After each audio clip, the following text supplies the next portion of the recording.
Bands की दुनिया इतनी शानदार थी, इंडिपेंडेंट म्यूज़िक हो रहा था, कलाकार अपने ढंग से चीज़ें कर रहे थे। हुआ क्या? आज तो ज़्यादा मौके हैं ये सब करने के, मीडियम्स भी हैं, पैसा भी आ ही गया है हिंदुस्तान में। हम्म, एक तो अब उस तरह का जादू क्यों नहीं है बैंड्स का? अगर होंगे बैंड्स तो होंगे, लेकिन जादू क्यों नहीं है वैसा? ये मेरे उन 2-3 क्वेश्चन्स में से एक है, एक जो मैंने है। सोचा था कि ये तो पूछूँगा। Okay okay. और आप भी अब किसी बैंड में नहीं हैं। हाँ, मैं तो किसी बैंड में नहीं हूँ, पर मैं बैंड में था, तो मैंने वो ज़िंदगी भी देखी और बहुत अच्छी ज़िंदगी देखी, अरे, बहुत आपने सुंदर। चरम देखा है। हाँ, और वहाँ से एक इतना हाई प्लेटफ़ॉर्म मिला कि वहाँ से छलांग मार के तो पैराशूट की ज़रूरत ही नहीं है, आप सही में। ऊपर उड़ सकते हैं। बैंड्स का क्या है कि बैंड्स में 2, 3, 4, 5 ऐसे लोग होते हैं हमेशा। आजकल माहौल क्या है कि बिकॉज़ ऑफ सोशल मीडिया और ये जो हर टाइम एक रस्सी बंधी रहती है आपके साथ सेल फ़ोन की, सोशल मीडिया की, रील्स की, उसमें क्या है कि लोगों के पास उतना पेशेंस नहीं है अब कि 4 म्यूज़िशियंस बैठ के शाम को 4 घंटा संगीत का डिस्कशन करें और गाने पे काम करें इकट्ठा मिल के। हर आदमी हर 5 मिनट में अपनी घड़ी देखता रहता है कि मुझे उधर जाना है, मुझे उधर जाना है, यार मेरा टाइम वेस्ट हो रहा है, या हो रहा है, या मुझे क्या मिलेगा, या कल को मिलेगा या नहीं मिलेगा। तो वो जो पैशन होता है, उसके लिए वो पैशन चाहिए बहुत ज़बरदस्त, बैंड को इकट्ठा आने के लिए। इसीलिए बहुत सारे बैंड्स टूट भी जाते हैं, हुँ।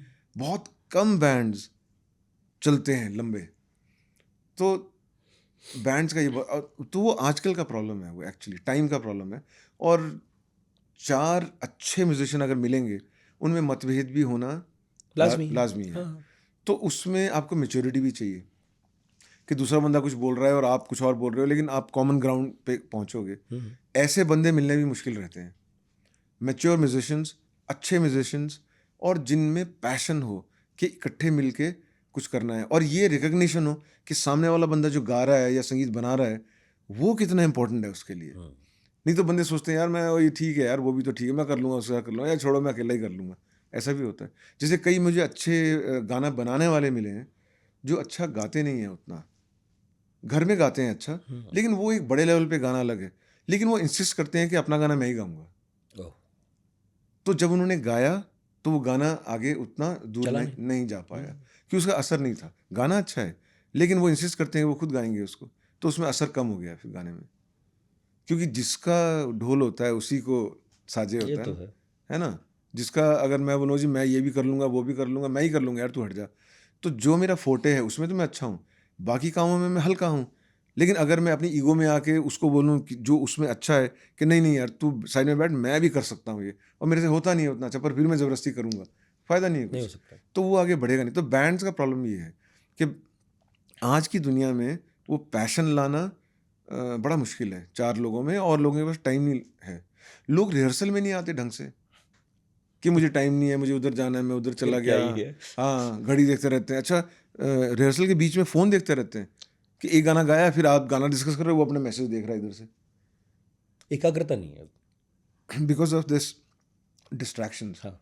एक म्यूज़िशियन था मेरे साथ स्टेज पे, जो स्टेज के बीच में फ़ोन अपना ऐसे निकाल के ना देख लेता था, मैसेज तो नहीं आया कोई। मैंने उसको गाली दी कहीं बहुत। दुनिया खत्म तो नहीं हो रही, मैं मिस हाँ, कर दूँ? हाँ। मैं उसको बोला, मैंने कहा यार तू 2 घंटे के लिए फ़ोन क्यों नहीं बंद करता अपना?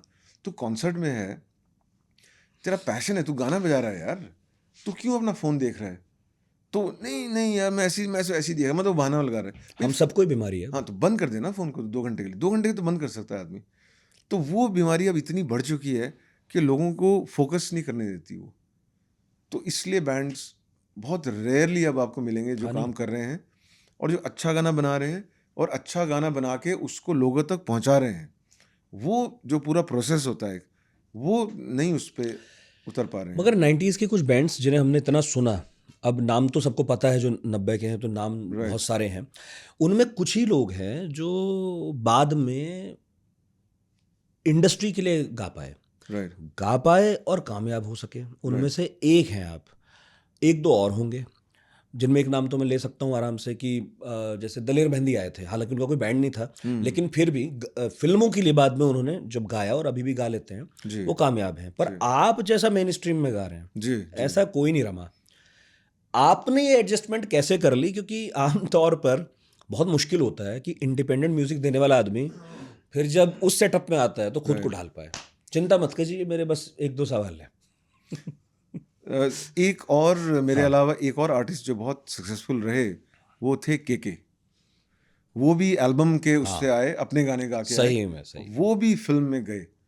तो वो मेरे अच्छे मित्र थे, जब भी मिलते थे बहुत प्यार से मिलते थे, तो उनका बहुत अफसोस हुआ। लेकिन आपके साथ ना मैं सिर्फ उन्हीं का नाम ले सकता हूँ, ये मैं हाँ सच में बता रहा हूँ। हाँ के और मोहित चौहान, मुझे तीसरा नाम ना, नहीं लिटरली मैं नहीं ले सकता। नहीं, जो मेन स्ट्रीम करेंगे, हाँ, किसी ने इक्का दुक्का कुछ गा दिया कहीं, लेकिन वो मैटर नहीं करता। बिल्कुल। जो लीड कैरेक्टर्स के लिए गा रहा है, जो मेन गाने गा रहा है फिल्मों के, वो सिर्फ के थे, और मेरा उसमें हाँ। हो पाया, मतलब भगवान की दया से।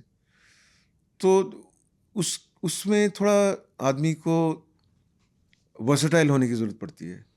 जैसे अच्छा, दूसरा ही क्या था कि हम लोग अपने गाने गाते थे, एल्बम के गाने। डूबा डूबा भी ईजिली फिल्म का गाना हो सकता था। हम्म, तो हमारा, मुझे अभी भी लगता है कि कई बार मैं लोगों को बोलता हूँ कि आप गाने बनाइए, लेकिन मेन स्ट्रीम मतलब फिल्मी गाना मत बनाओ, लेकिन ऐसा गाना बनाओ जो हर आदमी समझ सकता है, हर आदमी के दिल को छू सकता है। आप उसमें ज़बरदस्ती ऐसी चीज़ें मत डालो जो आदमी को समझ नहीं आ रहा कि हो क्या रहा है इसमें। वैसे बैंड बहुत कम है, या है ही नहीं, मतलब ऑलमोस्ट। हम्म, तो मेरा ट्रांजिट होना इनटू फिल्म गाने, और फिर अपनी एल्बम बनाना, और फिर फिल्म का गाना, फिर अपनी एल्बम बनाना, वो मुझे बहुत दिक्कत नहीं दी मुझे, मतलब कि मैं आसानी से उसमें घुल मिल गया, और फिर वापस अपने काम पे आ गया।